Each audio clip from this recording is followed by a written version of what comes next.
Entonces, el objetivo de este video es introducirnos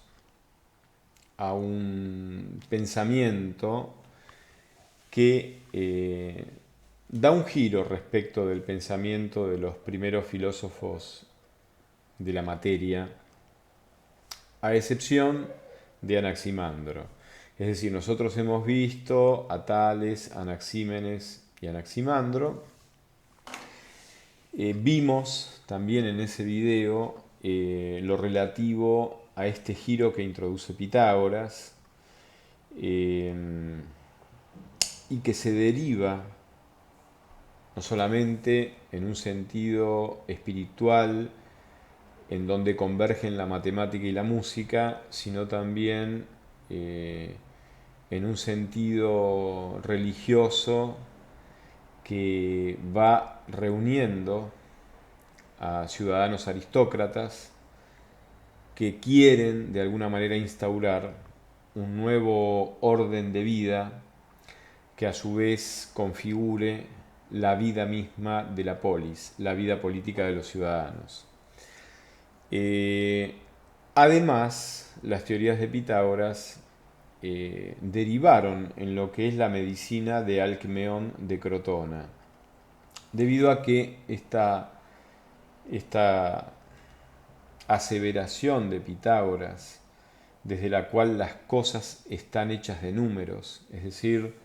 que el ámbito de lo cualitativo es expresable en relaciones aritméticas o geométricas que resultan ser la expresión matemática y cuantitativa de lo que es la belleza, o de lo que es la salud, o de lo que es la justicia. Esa convergencia espiritual, ético, religiosa y política con el ámbito de la matemática ya hace pensar en una estructura formal que en Pitágoras está representada por la noción, por el concepto de número, como entidad metafísica última desde la cual se configura todo lo que existe y es comprensible racionalmente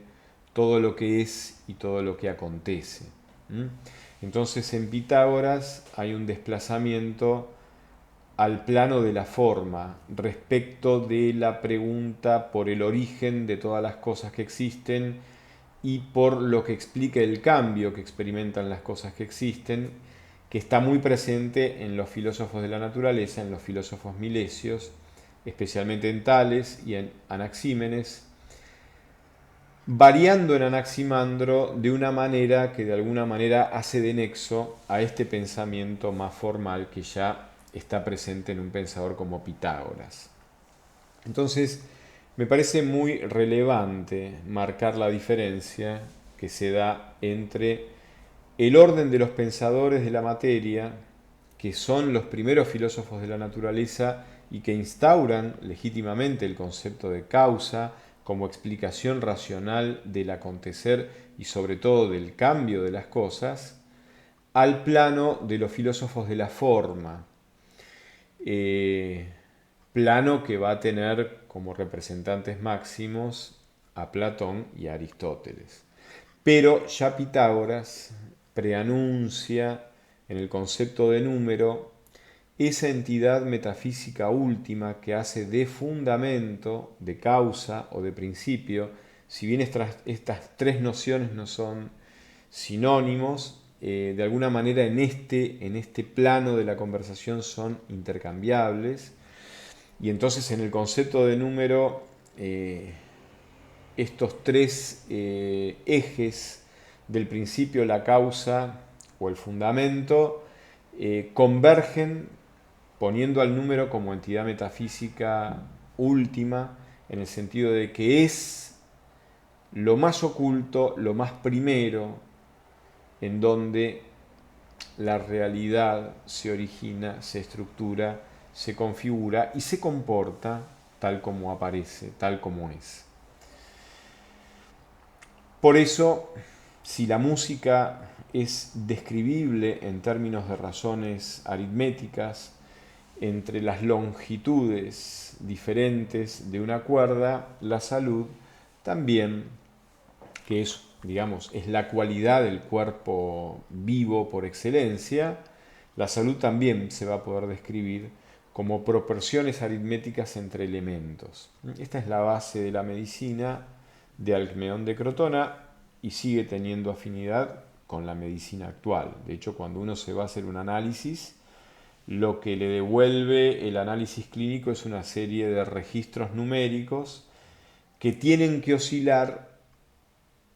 entre dos extremos para que esos resultados, esos registros, sean considerados normales y por lo tanto den el indicio de cierta salud, de cierta sanidad. El colesterol HDL se tiene que mover entre ciertos parámetros, el colesterol LDL se tiene que mover entre ciertos otros, la hemoglobina se tiene que mover entre ciertos parámetros, los glóbulos blancos con una discriminación de linfocitos, etcétera, también se tienen que distribuir en intervalos que tienen principio y final, o sea que tienen un mínimo y un máximo. Entonces, esta idea de que el concepto de número que de alguna manera está indicando cantidad, sea una expresión cuantitativa de lo que es puramente cualitativo, es una idea muy original que incluso sirve para poder explicar conceptos metafísicos como el de la belleza, por ejemplo. De hecho, la palabra cosmos no es equivalente a la palabra moderna universo, porque el universo es la totalidad de lo diverso que contiene a sus partes de modo vincular, pero que desde el punto de vista moderno estos vínculos son causales y se explican desde la física, desde la astronomía y desde la química cuando uno mira la constitución última de la materia en los niveles atómicos, la tabla de Mendeleev,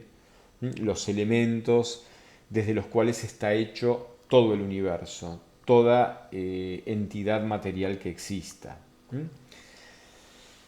En cambio, cosmos tiene una connotación estética. El cosmos es una totalidad que por supuesto está vinculada entre sus partes, de modo tal de que el todo habita las partes, se recrea en cada una de sus partes, se expresa en cada una de sus partes,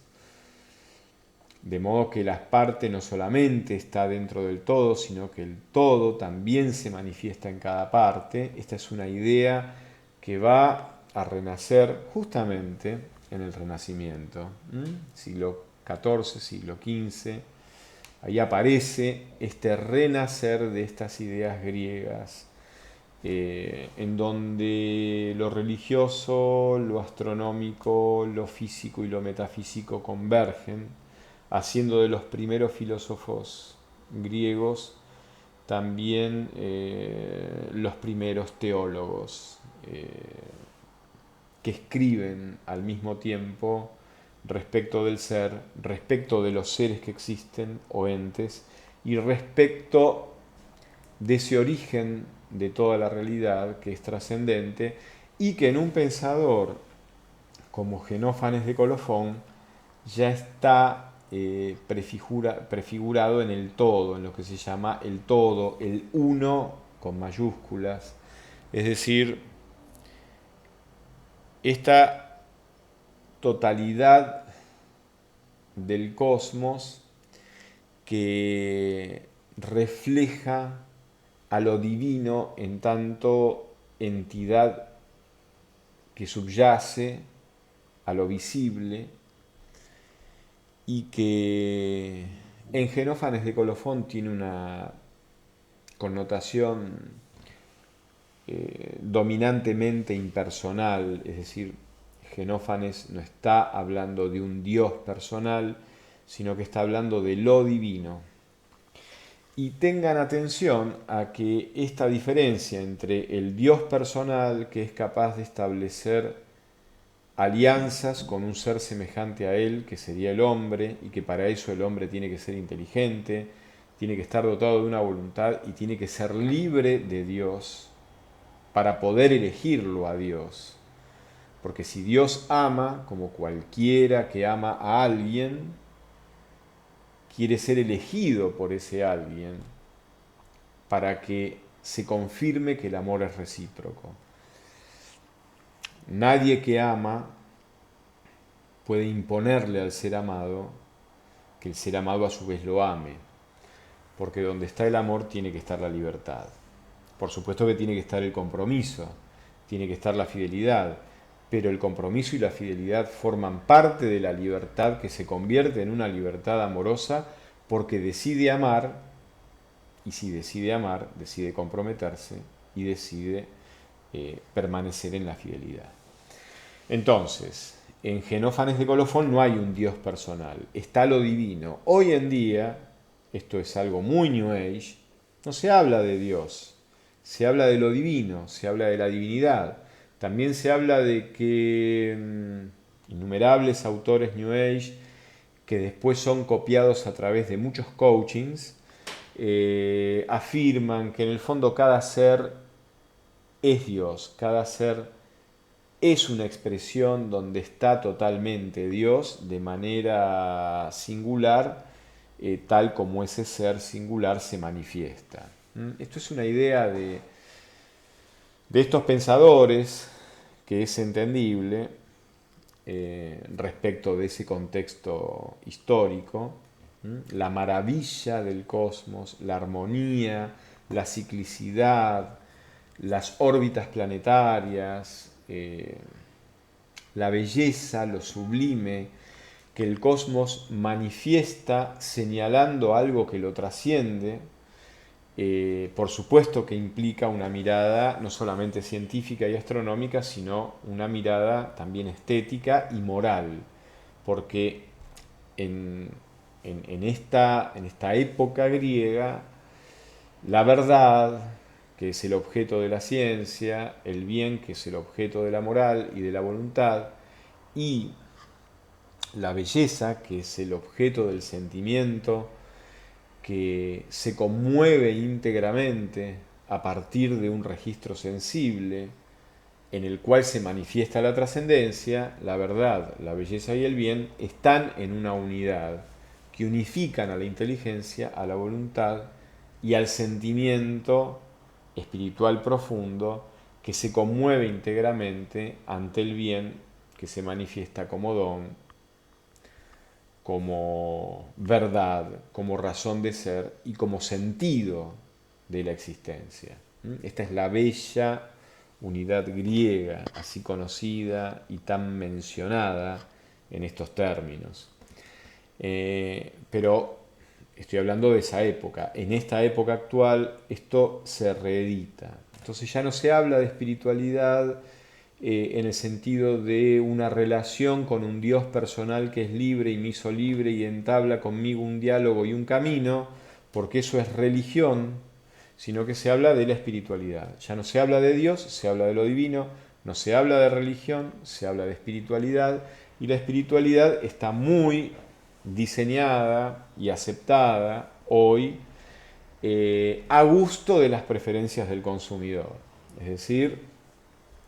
hoy la espiritualidad forma parte de un gran supermercado con muchas góndolas donde la gente toma lo que le gusta más.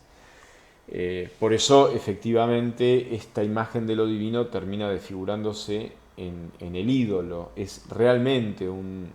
concepto de lo divino o un concepto de Dios, pero hecho a imagen y semejanza del individuo que quiere ser poderoso, que quiere perseguir su propio bienestar, aunque esto sea a espaldas del resto del mundo, a espaldas del resto de las personas, con total indiferencia respecto de lo que le ocurra a los demás. Este es el individuo que también habla de espiritualidad y habla de lo divino y quiere el poder y se quiere empoderar y busca el bienestar. Todas estas connotaciones absolutamente negativas porque son perversas y desfiguran realmente a Dios y desfiguran, al desfigurar a Dios, desfigura el misterio más profundo de lo humano y de cada persona. Estos errores, que son horrores y que tienen terribles consecuencias, no estaban justamente en la antigüedad. y es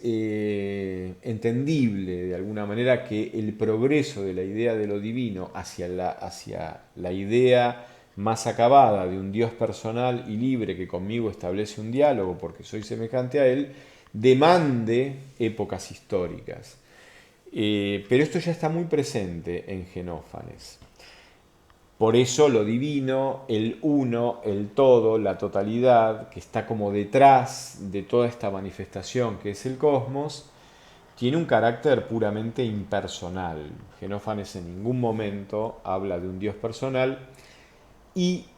como este todo abarca, integra, penetra a todos los seres y a todas las cosas, de alguna manera cada cosa es el todo, cada cosa es lo divino, cada cosa es ese uno, cada cosa es ese Dios. A esto se llama panteísmo. Todas las cosas son Dios. Pero estamos hablando de un concepto de Dios que está reducido al plano de una cualidad, la cualidad de lo divino, y lo divino no está entendido como un sujeto que piensa y es autoconsciente y es libre y ha creado el mundo y me ha creado a mí y entabla una relación personal conmigo, sino como una especie de esencia impersonal desde la cual se explica el cosmos, y esa esencia es tan absoluta que impregna, penetra, atraviesa todas las cosas que existen, de alguna manera transformándolas en recreaciones sustanciales de él mismo, de este uno, de este todo. Por eso panteísmo, porque como la recreación es sustancial, todas las cosas en el fondo tienen la misma substancia que la sustancia de lo divino, que la sustancia del todo, que la sustancia del uno. Por eso no es un Dios personal el de Genófanes. Y Genófanes da un cierto salto de calidad al imaginar lo divino de esta manera, rechazando a las imágenes propias de la epopeya referida a los dioses del Olimpo, porque los dioses del Olimpo no solamente son dioses, sino que también incurren muchas veces en las narraciones de las epopeyas o de las mismas tragedias clásicas en errores, en vicios y en bajezas que uno adscribiría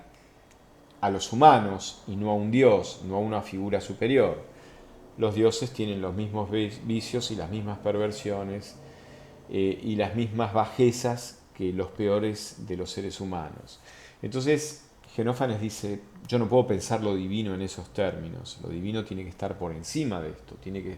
trascender esto. Esto es lo que pasa con Heráclito. Ahora, ¿cuál es la diferencia entre Heráclito y Genófanes? La diferencia reside en que Genófanes, precisamente, si bien comprueba que el cosmos es una manifestación de contrarios que se oponen, que luchan y que de alguna manera explican la diversidad tan cambiante, tan contradictoria, tan dinámica, tan de alguna manera incalculable o impredecible de los acontecimientos del universo o del cosmos más propiamente dicho, detrás el fundamento de toda esta contradicción dinámica, móvil, inesperada, impredecible, tiene que ser un fundamento que permanece en sí mismo, idéntico a sí mismo, inmutable, fijo, porque justamente el cambio significa cierta inestabilidad para Genófanes. El cambio significa cierta inestabilidad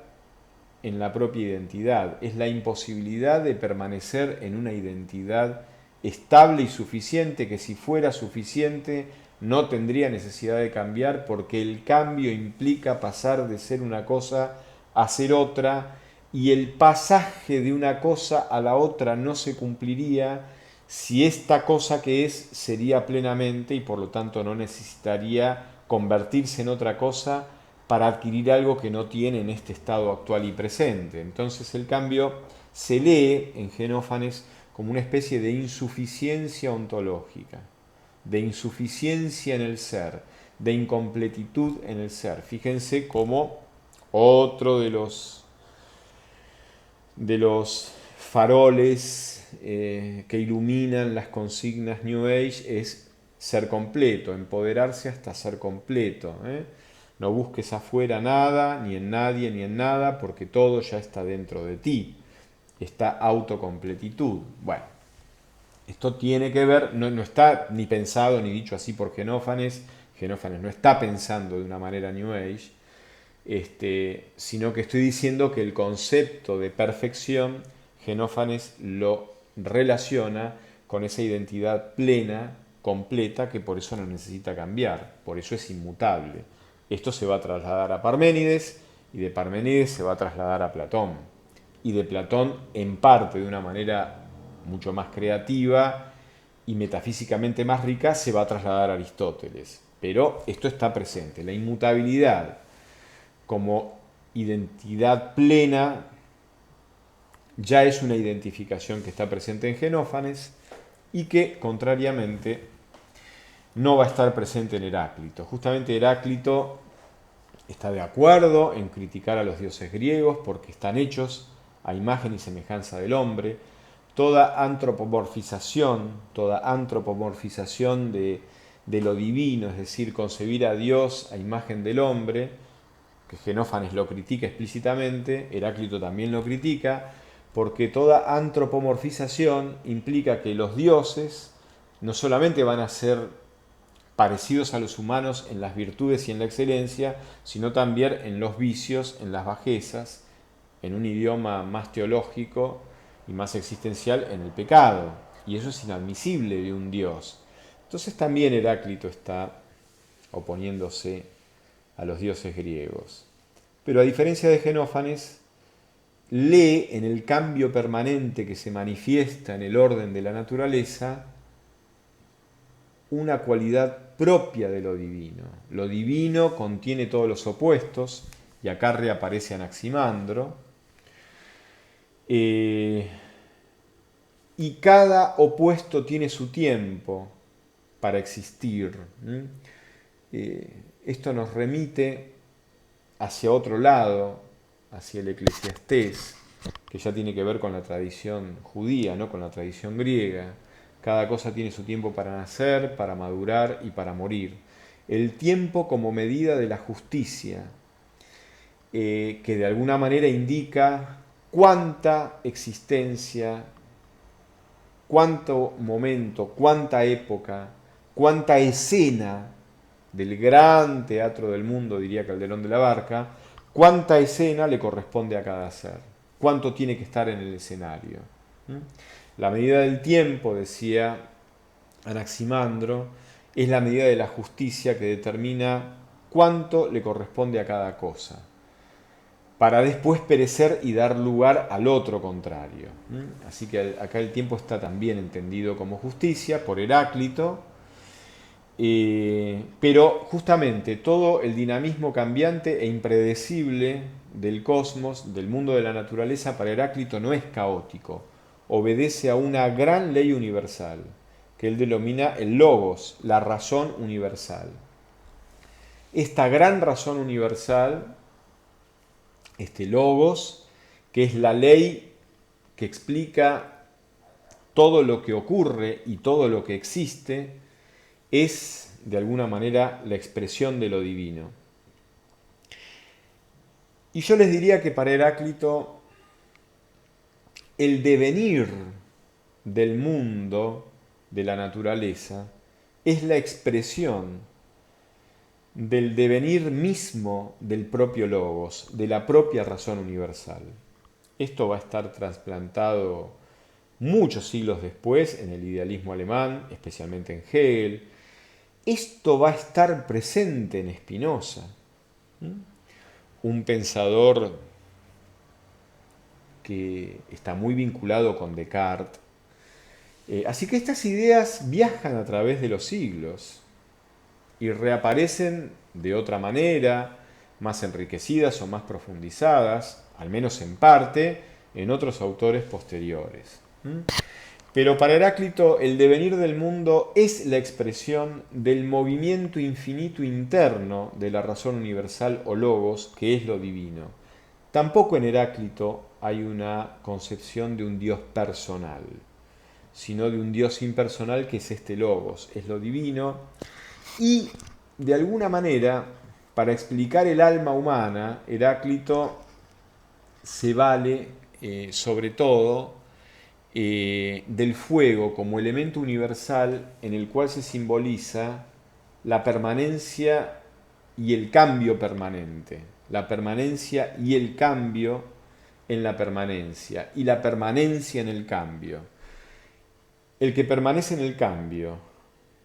que es idéntico al que cambia en su propia permanencia, es este logos, es lo divino, es la razón universal, que se manifiesta en el fuego y que con el fuego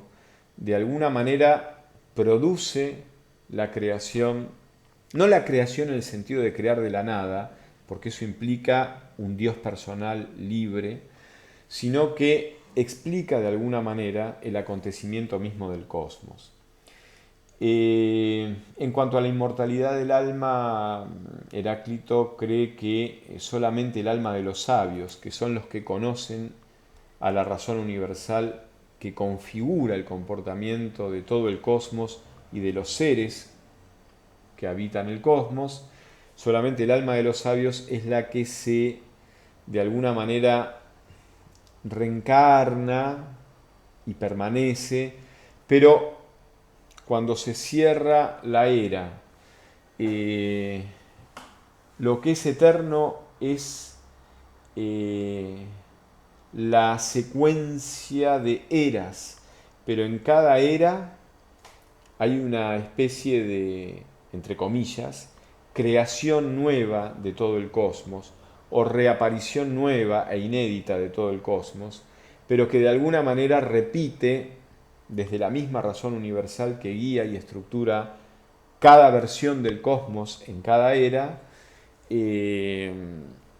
y que justamente es la medida máxima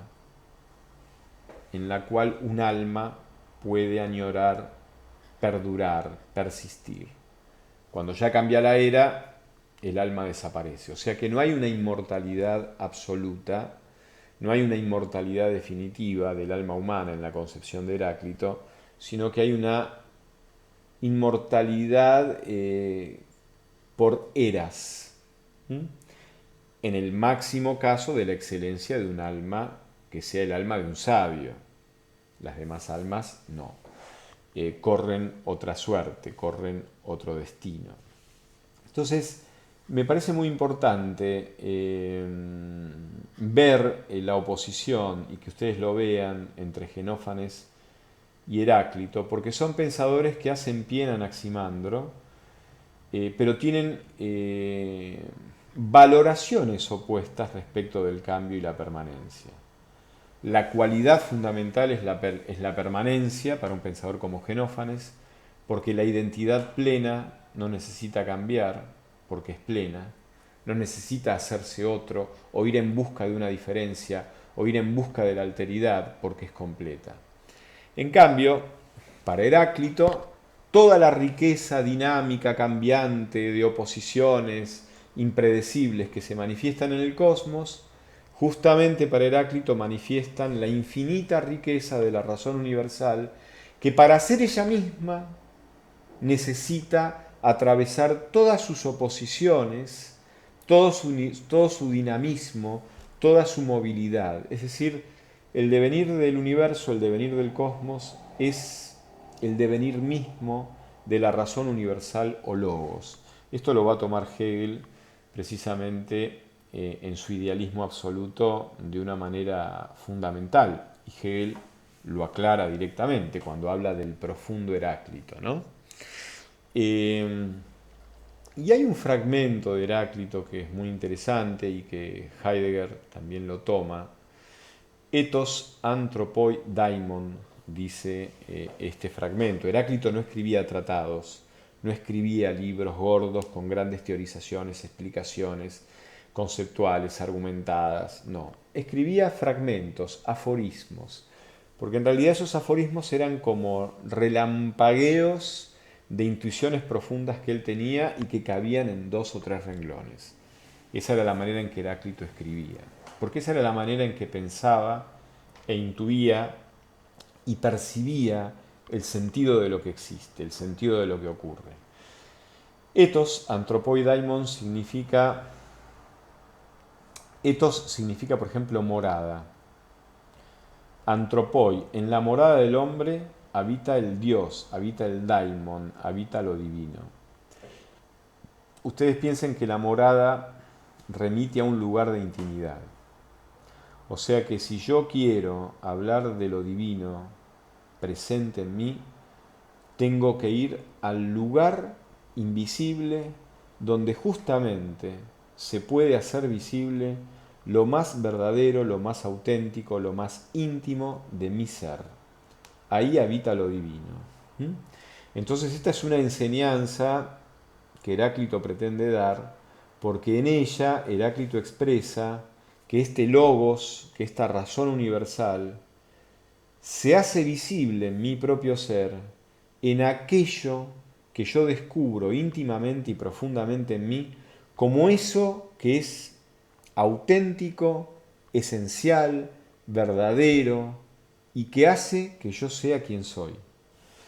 Y esto tiene toda una connotación moral muy interesante. Volver a lo verdadero, pero volver significa volver hacia adentro. Eh, esta pandemia que destruye tantos automatismos de la vida cotidiana, automatismos que por un lado nos ordenan, incluso automatismos que están al servicio de la producción, de ganancias económicas, de un bienestar material, también son automatismos que nos arrancan de este tiempo extra que tenemos en la cuarentena, en el cual podemos contemplar con distancia la vida misma, nuestra historia, nuestros propios trabajos de siempre, para justamente mirarlos, contemplarlos y hacer el ejercicio de comprobar si nos seguimos viendo muy auténticos y profundamente nosotros mismos en eso que cotidianamente hacíamos casi sin pensar. Creo que esta es una connotación que a lo mejor, lo propongo, no es que necesariamente tenga que ser así, pero es una connotación que el fragmento de Heráclito, fragmento 9 de Heráclito, permite. En la morada del hombre, en la morada, allí donde yo ejerzo mis costumbres más íntimas, donde estoy más cómodo, donde estoy en intimidad conmigo mismo, donde estoy más desnudo, sin tener que arroparme de ningún artificio para relacionarme con otros, con espacios, con tiempos, con ocupaciones, con subordinaciones, con poderes, con autoridades. Allí donde soy yo, más desnudamente yo, ahí se aloja lo divino, el daimon, que está esto divino impersonal que también se expresa, según Heráclito, deviniendo, porque el devenir justamente es la expresión de su infinita riqueza que se opone a la inmovilidad, porque el devenir es relación de todos los opuestos, de toda la diversidad cualitativa e infinita que configura a este logos y que se pone en relación recíproca, y ponerse en relación recíproca es sinónimo de cambiar, pero de cambiar permaneciendo en sí mismo justamente gracias al cambio, porque el cambio no es la expresión para Heráclito de una insuficiencia ontológica, no es una expresión de una inestabilidad en la identidad, sino que es la expresión de una identidad tan rica y vincular y autovinculada consigo misma, que justamente en este vínculo de oposiciones y diferencias, el movimiento de los vínculos se expresan precisamente en el cambio. Bueno, esto me parece que es algo que los puede ayudar para orientarse en la lectura. Así que bueno, nos vemos pronto.